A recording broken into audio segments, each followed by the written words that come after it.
আসসালামু আলাইকুম রহমতুল্লাহি ওবারাকাতুহু। বাংলাদেশ সহ আন্তর্জাতিক বিশ্বের মুসলমানদের উদ্দেশ্যে আমি এই কথাগুলো বলছি, একটু দয়া করে শুনবেন। যে বাংলাদেশে বর্তমানে যে রাজনৈতিক প্রেক্ষাপট চলছে, 90% মুসলমানদের রাষ্ট্রে, এটার একটা মৌলিক উদ্দেশ্য এবং মাহাত্ম্য রয়েছে। বাংলাদেশে যে রাজনৈতিক অস্থিতিশীলতা রয়েছে, এটা আন্তর্জাতিক রাজনৈতিক পরিকল্পনার একটা অংশ। দেখুন, ফিলিস্তিন, Lebanon, Iraq, Iran, Bosnia, Somalia, Afghanistan, তারপর চেচেনিয়া, এমনিভাবে পাকিস্তান, ওদিকে কাশ্মীর, এমনিভাবে প্রত্যেকটা মুসলিম রাষ্ট্রে বাশার আল আসাদের দামেস্ক রয়েছে।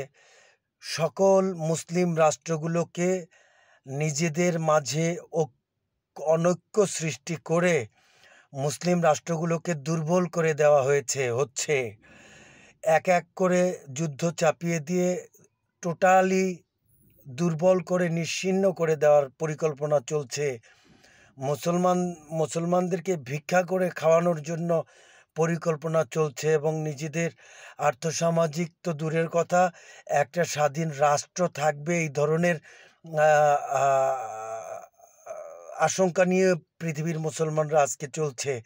দেখুন, গত পরশু জাতিসংঘে ইসরায়েলের প্রধানমন্ত্রী গণহত্যাকারী বেনিয়ামিন নেতানিয়াহু স্পষ্টভাবে বলেছেন যে তারা যে কোনো রাষ্ট্রের মৌলিক স্থাপনাগুলোতে ঢুকে যাওয়ার মতো সক্ষমতা তাদের আছে এবং যে কোনো মুহূর্তে যখন যেটাকে তারা প্রযোজ্য মনে করবে সেখানে তারা ঢুকে যাবে। এরূপ দাম্ভিকতা দেখানোর পেছনে অবশ্যই একটা বড় ধরনের মহাপরিকল্পনা এবং তাদের শক্তি সামর্থ্যের প্রমাণ দেয়। তো আমরা মুসলমানরা বাংলাদেশের যে অবস্থায় আছি, অত্যন্ত করুণ অবস্থায়, একজন আরেকজনের ধুতি লুঙ্গি নিয়ে প্রশ্ন তুলি, একজন আরেকজনকে কাফের বলি, এই ধরনের বিভিন্ন নিজেদের মাঝে অন্তর্কলহ সৃষ্টি করে রেখেছি, যার কারণে বাংলাদেশের যে একটা গণ অভ্যুত্থান ঘটেছে, এই অভ্যুত্থান পরবর্তী বাংলাদেশ যেভাবে রাষ্ট্র সংস্কারের দিকে যাওয়ার কথা ছিল সেভাবে যাচ্ছে না। আমি কাউকে দোষব না, কারণ বাংলাদেশে যারা রাজনীতি করেছে ইতিপূর্বে এবং এখনও করছে সবাই ভদ্রলোক। যখন যে অভদ্রতা অর্থাৎ জনগণের সাথে বেইমানি করছে তখনই তিনি ধরা খাচ্ছে। মূলত তারা বেইমানি করছে কেন? এটা হচ্ছে যে আন্তর্জাতিক পরিমণ্ডলে বাংলাদেশকে নিয়ে, মুসলিম বিশ্বগুলোকে নিয়ে যেভাবে ষড়যন্ত্র চলছে, বাংলাদেশও এই ষড়যন্ত্রের বাহিরে নয়। অবশ্যই বাংলাদেশকে এই ষড়যন্ত্রের বাহিরে এসে বিশ্ব মুসলমানদেরকে ঐক্যবদ্ধ করতে হবে।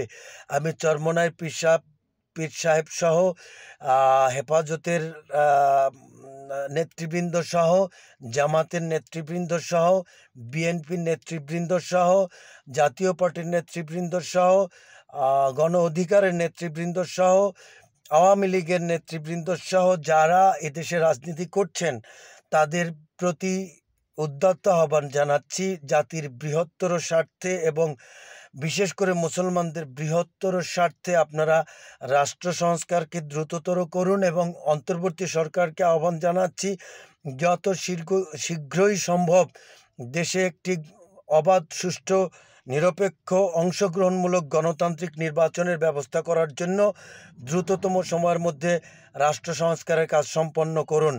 এবং বাংলাদেশের যারা আর্ম ফোর্সেস রয়েছেন অর্থাৎ প্রতিরক্ষা বাহিনী, তাদের প্রতি আমার আকুল আবেদন থাকবে, শ্রদ্ধা সহকারে সবার প্রতি আমার আকুল আবেদন থাকবে যে বাংলাদেশটাকে আপনারা রক্ষা করুন। যেভাবে রক্ষা করে চলেছেন অবশ্যই আপনাদের শ্রদ্ধা জানাচ্ছি, প্রাণ ভরে শ্রদ্ধা জানাচ্ছি। তারপরেও যতগুলো বাধা বিপত্তি আমাদের রয়েছে, আপনাদের দৃষ্টিকোণ থেকে সেই বাধা বিপত্তিগুলো দেশত্বপ্রেমকে উজ্জীবিত করে আপনারা এগিয়ে চলুন। জনগণ আপনাদের সাথে থাকবে ইনশাআল্লাহ। আর বিশেষভাবে আমি ওআইসির প্রতি আহ্বান জানাচ্ছি, অর্গানাইজেশন অফ ইসলামিক যে কান্ট্রিজগুলো রয়েছে সবার প্রতি আহ্বান জানাচ্ছি, আমরা ৫৫টা না ৫৬টা রাষ্ট্র তারা ঐক্যবদ্ধ হন, নিজস্ব পরিচয়ে আত্মপ্রকাশ করুন। পৃথিবীতে জাতিসংঘের পরবর্তীতে দ্বিতীয় বৃহত্তম সংগঠন হচ্ছে, আন্তর্জাতিক সংগঠন হচ্ছে ওআইসি। এই ওআইসির দুর্বলতাকে কাজে লাগিয়েই কিন্তু আমাদেরকে ধ্বংস করা হচ্ছে, আমাদেরকে হত্যা করা হচ্ছে। রাশিয়া ইউক্রেন যুদ্ধের সমাধান চাই, দ্রুততম সময়ের মধ্যে রাশিয়া ইউক্রেন যুদ্ধের সমাপ্তি চাই। ইসরায়েল ফিলিস্তিন এবং লেবাননের যুদ্ধের সমাপ্তি চাই। মানবতাবাদীদের তরফ থেকে দ্রুততম সময়ের মধ্যে জাগরিত হওয়ার আহ্বান জানাচ্ছি সারা পৃথিবীময়, বিশ্বময়। সবাই ভালো থাকবেন, সুস্থ সুন্দর থাকবেন। অবশ্যই পৃথিবীর শান্তি ও স্থিতিশীলতার পক্ষে থাকবেন সবাই, এবং শান্তি ও সম্প্রীতির জন্য ধর্ম নয়, ধর্ম যার যার, রাষ্ট্র পৃথিবী সবার, এই স্লোগানই যেন হয় আমাদের মুখ্য, এবং সবাই যেন এই পক্ষে আমরা থাকি। অবশ্যই সাম্প্রদায়িক সম্প্রীতি বজায় রেখে সারা পৃথিবীতে আমরা ঐক্যবদ্ধ থাকতে চাই এবং পৃথিবীর উন্নতি এবং অগ্রগতিকে অব্যাহত রাখতে চাই। সবাই ভালো থাকবেন, সুস্থ সুন্দর থাকবেন। আসসালামু আলাইকুম ওয়া রাহমাতুল্লাহি ওয়া বারাকাতুহু।